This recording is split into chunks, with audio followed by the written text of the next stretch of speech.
Evangelho, terça-feira da 26ª semana do Tempo Comum.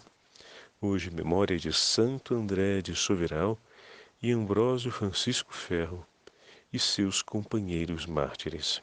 O Senhor esteja convosco, Ele está no meio de nós. Proclamação do Evangelho de Jesus Cristo, segundo São Lucas. Glória a vós, Senhor. Estava chegando o tempo de Jesus ser levado para o céu. Então ele tomou a firme decisão de partir para Jerusalém e enviou mensageiros à sua frente. Estes puseram-se a caminho e entraram num povoado de samaritanos para preparar a hospedagem para Jesus. Mas os samaritanos não o receberam, pois Jesus dava a impressão de que ia para Jerusalém. Vendo isso, os discípulos Tiago e João disseram: Senhor, queres que mandemos descer fogo do céu para destruí-los? Jesus, porém, voltou-se e repreendeu-os. E partiram para outro povoado. Palavra da salvação. Glória a vós, Senhor. Terça-feira da 26ª semana do Tempo Comum. Hoje, memória de Santo André de Soveral, Santo Ambrósio Ferro, sacerdote, e seus companheiros mártires. Em nome do Pai, do Filho e do Espírito Santo. Amém. Queridos irmãos e irmãs, a Santa Liturgia hoje, no Brasil, nos entrega uma memória muito particular. É a memória dos santos mártires de Uruaçu e Cunhaú, no Rio Grande do Norte, mais conhecidos pela localidade onde aconteceu o martírio, do que propriamente pelo nome dos nossos mártires do Nordeste, como muitas vezes chamamos, ou os mártires, como eu acabei de dizer, de Cunhaú e Uruaçu. Bom, a celebração dos nossos mártires hoje coincide com o texto do Evangelho de São Lucas, capítulo 9. Exatamente os versículos que são o divisor de águas do Evangelho. Aproximando-se os dias de Jesus ser levado deste mundo. Lucas está fazendo referência aos dias da paixão. Ele tomou a decisão de se dirigir a Jerusalém. Aproximando-se aquele dia, esperado por ele, desde antes da encarnação, do mistério da encarnação acontecer, Jesus, então, toma uma decisão firme de seguir o caminho para Jerusalém, para a cidade onde ele irá oferecer o sacrifício pela nossa salvação. O Senhor escolhe, na sua liberdade, cumprir a vontade do Pai. Esse versículo marca para nós a escolha deliberada do Filho de fazer da sua vida uma entrega total à vontade do Pai, um abandono completo nas mãos do Pai.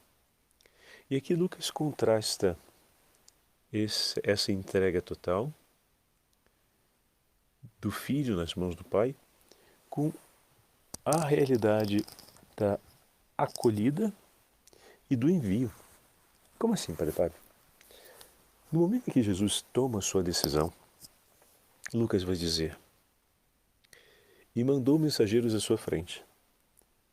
Jesus toma privadamente, ou seja, toma no íntimo do seu coração a decisão em intimidade de seguir ao Pai, de entregar tudo nas mãos do Pai. E envia à sua frente, na ida para Jerusalém, no itinerário dessa entrega, mensageiros que vão anunciar a boa nova, que vão continuar a obra messiânica de testemunhar a vinda do Filho do Homem, a vinda do Messias, que vão comunicar que está se cumprindo as promessas que Deus realizou. Em outras palavras, que Deus está sendo fiel à sua palavra e está entregando-se por amor dos homens. Os mensageiros têm o dever de transmitir essa verdade. Verdadeiramente, Deus é justo e cumpre o que nos prometeu. E Ele oferece um sacrifício de reconciliação, um sacrifício de misericórdia por cada um de nós. Mas aqui tem um ponto muito importante. Não estamos falando de outra pessoa, senão da segunda pessoa da Trindade, nosso Senhor Jesus Cristo, verdadeiramente homem, verdadeiramente Deus. Aquele que traz sobre si a nossa completa humanidade, em tudo semelhante a nós, exceto no pecado, tomou a firme decisão de tudo entregar nas mãos do Pai. Já parou para pensar a importância desses mensageiros? Qual vai ser o anúncio mais eficaz desses mensageiros, senão o testemunho de que eles também entregam suas vidas nas mãos do Pai? Para que, olhando para vós, conheçam que sois meus discípulos. Também nós, como discípulos de Jesus, como enviados para anunciar essa verdade ao mundo, somos convidados a testemunhar a nossa pessoal, a nossa total entrega da vida nas mãos do Pai. A primeira condição para ser discípulo enviado do Senhor, após a solene condição da escolha de Jesus, então esse é o ponto central, né, da escolha, porque Ele nos escolhe, Ele nos envia. Mas ao nos escolher, nós recebemos em primeira pessoa esse testemunho, porque nenhum dos escolhidos não foi chamado para junto do Filho, para junto do Verbo, para ver e testemunhar não apenas que Deus, que é verdadeiramente homem e verdadeiramente Deus, que o Filho de Deus realiza essa escolha, mas como é possível ser realizada essa escolha? Porque quem caminha com Cristo compreende, ou melhor, vê, ou melhor, percebe cada uma dos passos do coração do Filho, um coração humano como o nosso, uma alma humana como a nossa, que se entrega nas mãos do Pai. Esse itinerário da entrega pessoal, ele vai ser testemunhado e aprendido nesse chamado que o Filho faz a si, para no momento seguinte enviar-nos. Ou seja, para que nós possamos ir até o mundo dizendo verdadeiramente o Filho de Deus se entregou inteiramente nas mãos do Pai. E nós que em Cristo seremos coerdeiros da vida do Senhor, coerdeiros na herança do Senhor. Olhem para nós, também nós entregamos a nossa vida com Ele. E como podemos saber que essa entrega acontece? Vendo o modo como vivemos, vendo o modo como nos amamos. Pois Ele mesmo que nos chamou para junto de si, nos ensinou. Não haverá eloquência maior do que o testemunho de vida dos próprios discípulos na hora de cumprirem como mensageiro. Não haverá eloquência maior do que o próprio testemunho de vida, do que o anúncio sobre a própria história da escolha feita por nosso Senhor.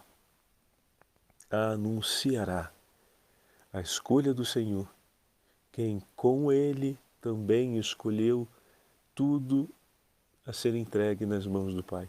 Quem com ele aprendeu como entregar a vida inteiramente nas mãos do Pai. Por isso, esse versículo traz a síntese do inteiro caminho vocacional dos discípulos ao lado do Senhor. Eles que ouviram as pregações, ouviram as palavras, viram os milagres, acompanharam os gestos de Jesus, percorreram cidades e povoados, agora caminham à frente do Senhor na direção de Jerusalém. Agora testemunham a firme decisão que o Senhor toma de seguir para Jerusalém, onde irá se consumar aquele anúncio da paixão tão difícil de ser compreendido pelos próprios discípulos, mas que será testemunhado ao mundo, não apenas com as palavras dos discípulos, mas com a própria vida dos discípulos, que sem medo, movidos pelo Espírito Santo, entregarão suas inteiras vidas nas mãos do Pai.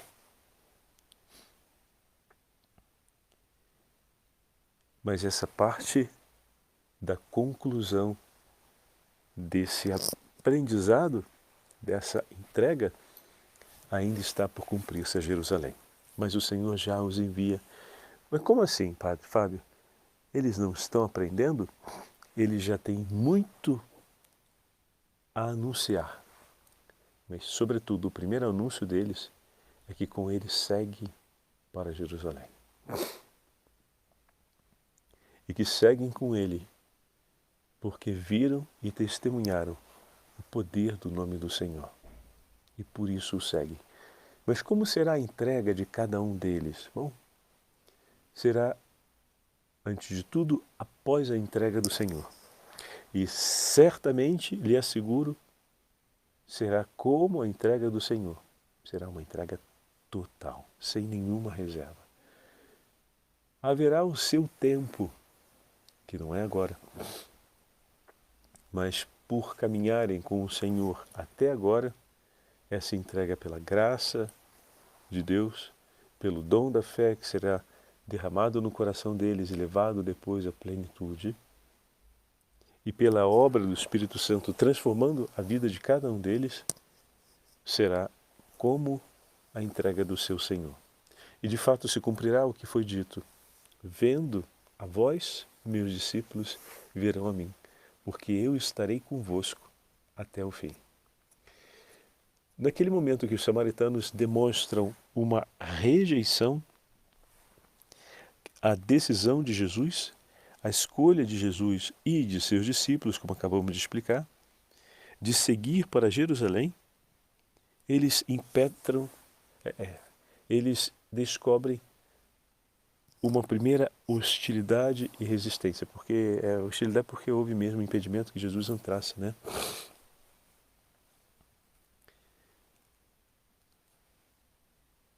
E nesse momento, o ímpeto dos discípulos é que Deus faça algo.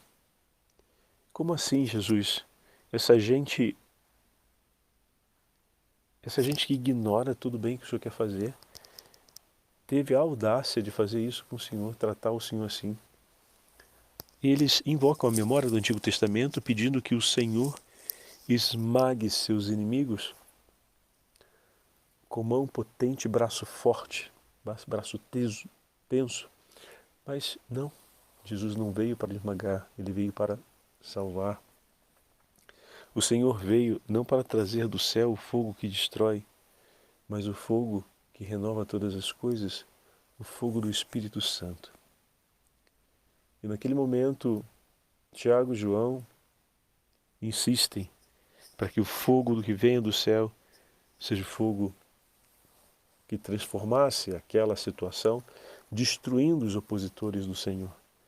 Mas o próprio Tiago e João testemunharão, sim, que Jesus fará vir o fogo do céu. Mas esse fogo é a potência do Espírito Santo que consome e transforma todas as coisas. Não que consome e destrói, mas que consome e transforma todas as coisas. E por primeiro, como falamos até agora, esse fogo do céu descerá em Pentecostes sobre Tiago e João para transformar seus corações. E para transformar, em seguida, com o anúncio dos discípulos, ou seja, com a eloquência de um anúncio que se dá sobre o testemunho da própria vida, o mundo inteiro, a face da terra, toda ela será transformada. Então, meus queridos irmãos e irmãs, que beleza o Evangelho de hoje nos apresenta, porque nos deixa diante desse grande tesouro de Deus. Toda essa realidade se encontra hoje com os nossos mártires de Cunhaú e Uruaçu, que também deixaram o testemunho da total entrega e confiança no nome de Jesus. A total entrega e confiança na igreja. A total entrega e confiança de suas vidas nas mãos de Deus. Depois da captura, como vai ser? O que vão fazer conosco? Não sei. Nos espera ainda saber o destino de nossas vidas nesse tempo. Mas o nosso destino no céu, esse é inemovível. Porque nosso Senhor já entrou na Jerusalém Celeste e nós caminhamos decididamente com Ele.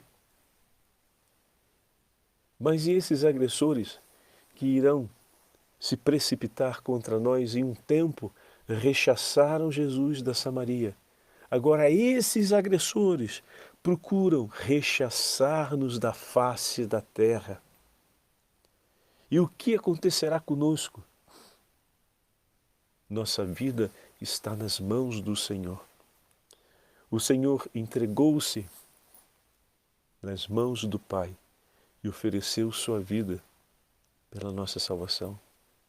Nós também diremos, nossa vida está nas mãos do nosso Deus e declararemos nossa fé sem negá-la e depois mostraremos o quanto nossa vida está nas mãos do Senhor.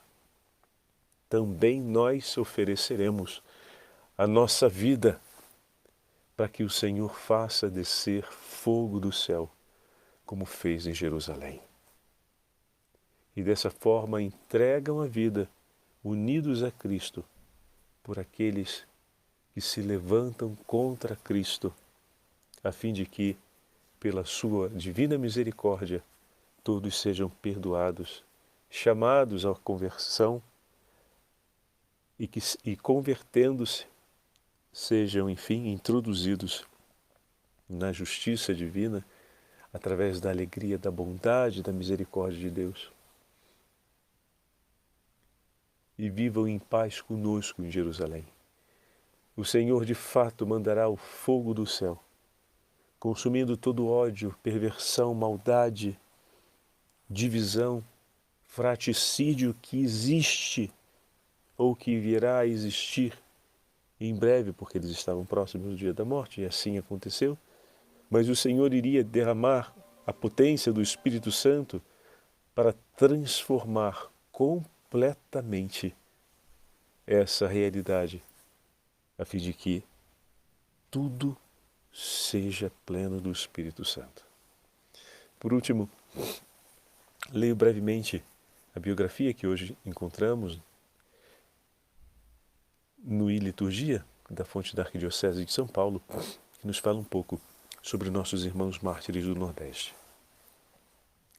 Santo André de Suveral era sacerdote jesuíta, nascido em São Vicente, São Paulo. Foi missionário para evangelizar os indígenas no litoral do Nordeste do Brasil, na região onde existiam os indígenas potiguares, hoje atual Rio Grande do Norte. Depois de passar ao clero diocesano, foi pároco em Cunhaú, Rio Grande do Norte.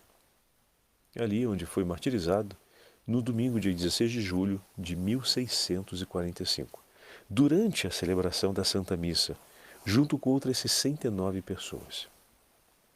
O martírio ocorreu no período da ocupação holandesa no Nordeste do Brasil e foi praticado por protestantes calvinistas huguenotes, que moveram uma sangrenta perseguição contra os católicos residentes naquela região.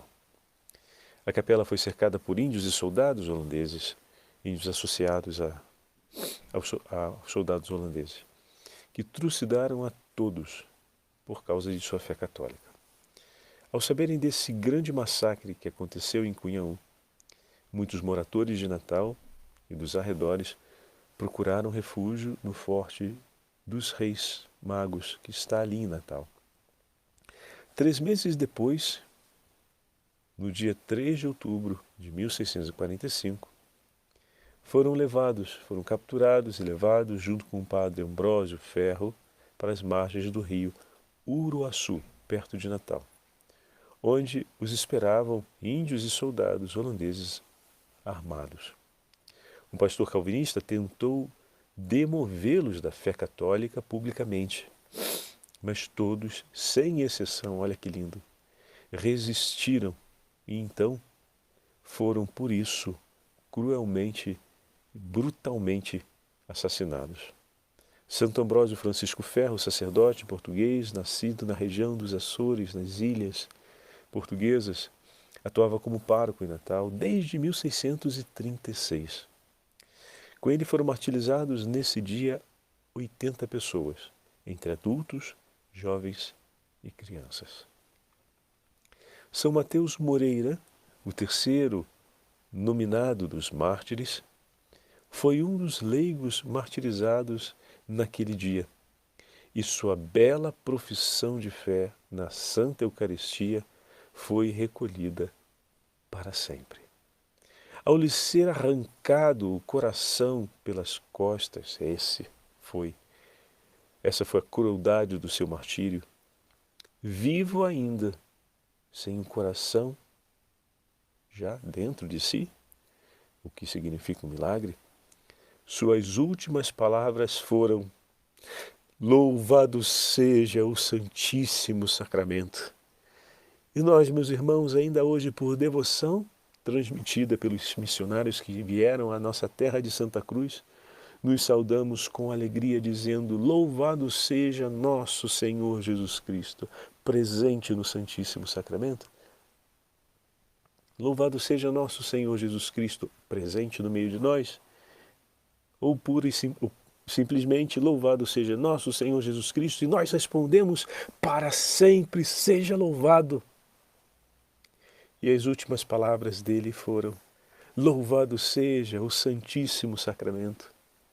Condenado, desprezado, negado, blasfemado, profanado, destruído pelos protestantes calvinistas, que eles odiavam a Eucaristia, é um dos pontos chaves, não aceitavam a Eucaristia, que Jesus estivesse presente na Santa Eucaristia.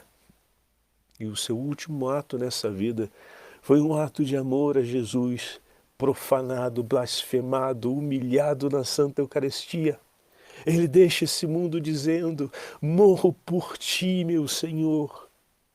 Morro reconhecendo a sua presença, meu Senhor, que persegui pela minha inteira vida e agora me entrego em tuas mãos. E por aqueles que não te louvam, que não te amam, que não te adoram e que não creem, eu digo: louvado seja o Santíssimo Sacramento.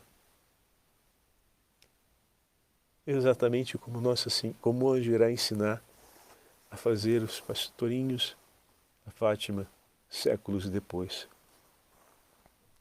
Que não haja em vosso coração ódio por aqueles que não amam, não creem, não adoram, não esperam, mas que o coração de vocês, em ato de amor, vigília e reparação, repitam continuamente aquele ato de amor, de fé, de esperança, de entrega ao Senhor por todos aqueles que não amam, não creem, não adoram e não esperam.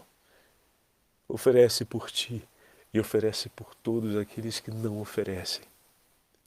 Sede generoso como o vosso Pai do céu é generoso. E assim Mateus Moreira entrega a sua vida. Por isso, com a aprovação da Santa Sé, a CNBB proclamou o padroeiro dos ministros extraordinários da Santa Comunhão Eucarística. Meu irmão, eis aí um amigo nos céus que zela pelo teu ministério. Conheça-o mais e peça a sua ajuda para que o amor do seu coração à Santa Eucaristia seja ardentíssimo. No dia 15 de outubro de 2017, Papa Francisco proclamou santo os 3 protomártires do Rio Grande do Norte. Os 30 protomártires do Rio Grande do Norte. Juntamente com os 3 citados, ainda outros 27 homens, mulheres e crianças leigos. Papa João Paulo II os havia beatificado no dia 5 de março do ano 2000 na Praça de São Pedro em Roma. Na verdade, é preciso dizer que o número desses mártires é bem maior do que aqueles cujos nomes ficaram registrados nos documentos da execução. Peçamos a intercessão de nossos irmãos e irmãs mártires, que desde a mais tenra idade até a vida adulta declararam seu amor a Jesus e o seu inviolável amor à Santa Eucaristia. Que a nossa terra da Santa Cruz seja terra onde Jesus na Santa Eucaristia seja adorado e seja amado.